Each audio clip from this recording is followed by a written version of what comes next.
Itu tafsir As-Sawi. Imam As-Sawi mengatakan begini. Siapa yang membaca, ini berdasarkan hadis Nabi dari Imam Daruqutni.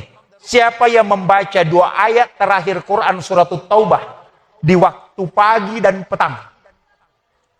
Makanya ada yang baca sesudah sholat subuh. Angkat baca pura asara, angkat tok baca pura mengeribi. Karena petang itu areweng. Ya kumakaraki areweng, ya na pura asara areweng itu.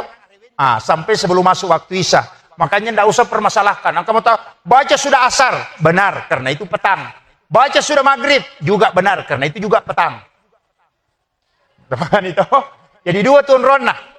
Kalau kita buka dalam kitab Tabaqatus Sajiliyatul Kubra, baca sesudah sholat maghrib. Baca sudah sholat maghrib. Tapi kalau kita baca di kitab yang lain, itu mengatakan baca, makna Nabi Shalawatin Nabi itu mengatakan baca sesudah sholat asar. Ya baca, yang penting revesi baele. Akasyaga 7 kali. Aga barakana. Tidak akan mati orang itu selama dia masih bisa membacanya di waktu maghrib. Ia natuna alatay papalampe sunga. Ya kong katau malampe umuru nako kamput tanah-tanah ini. Aga amalan.